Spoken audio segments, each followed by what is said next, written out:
மறைந்த நடிகர் விஜயகாந்தின் மூத்த மகனான விஜய் பிரபாகரனுக்கு கடந்த 2019ஆம் ஆண்டு கோயம்புத்தூரை சேர்ந்த பெண் ஒருவருடன் நிச்சயதார்த்தம் நடந்ததாகும்.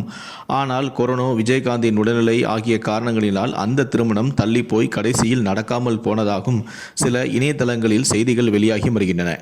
இந்த தகவல் உண்மையா என தெரிந்து கொள்ள விஜயகாந்தின் குடும்பத்தாரிடம் நெருங்கிய சிலரிடம் கேட்டபோது, விஜயகாந்தின் உடல்நிலை ஓரளவுக்கு ஆரோக்கியமாக இருக்கும்போதே மூத்த மகனான விஜய் பிரபாகரனுக்கு திருமணம் செய்ய நினைச்ச பிரேமலதா மகனுக்காக தீவிரமாக பொன் தேடவும் ஆரம்பிச்சாங்க.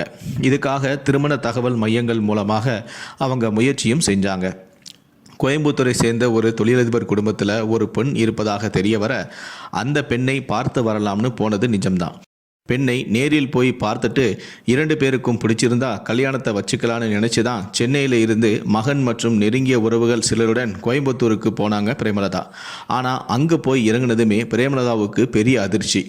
பெண் பார்க்குற நிகழ்வு தானேன்னு தன்னுடைய சொந்தக்காரங்களிடம் கூட எல்லோருக்குமே தகவல் சொல்லாமல் ரொம்ப சிம்பிளாக சிலரை மட்டுமே கூட்டிக்கிட்டு இவங்க போயிருக்காங்க. அந்த பெண் வீட்டாரோ விஜயகாந்த் பையனுக்கு எங்கள் பொண்ணை கேட்டு வராங்க என்கிற ரீதியில் அங்கு சொன்னார்கள் போல. என்னவோ கோயம்புத்தூரிலிருந்து அத்தனை மீடியாக்களுமே அங்கு வந்து குவிஞ்சிருந்தாங்களாம்.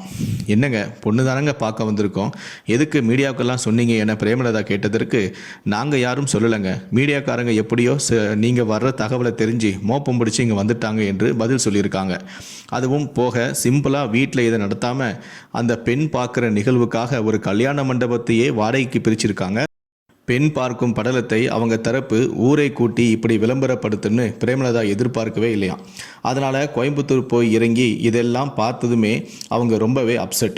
கல்யாணத்துக்கு முன்னாடியே இவ்வளவு அக்கப்போராக இருக்கே, திருமணம் முடிஞ்சால் இன்னும் என்னென்னலாம் பண்ணுவாங்களோன்னு திகைச்சிட்டாங்க.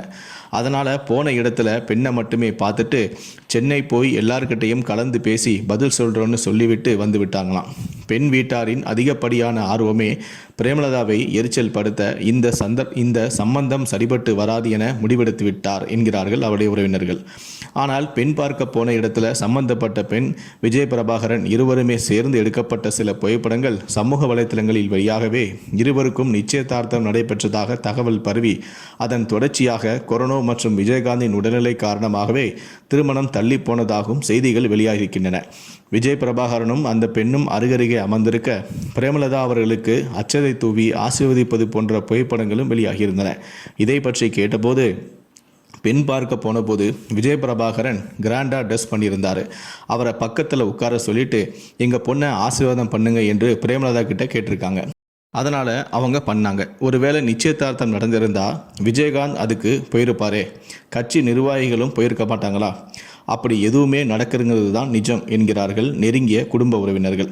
ஒரு கட்டத்தில் கோவையில் நடந்த இந்த சம்பவத்தையே மறந்துவிட்ட பிரேமலதா கடந்த சில மாதங்களுக்கு முன்பு மீண்டும் சில திருமண தகவல் மையங்களை அணுகி மூத்த மகனுடன் இளைய மகனுடைய சண்முக பாண்டியனுக்கும் சேர்த்தே பெண் தேட தொடங்கியிருக்கிறாராம்.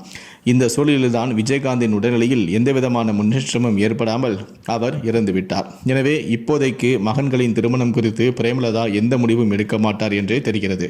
சில மாதங்கள் கடந்த பிறகுதான் எதுவுமே தெரிய வரும்.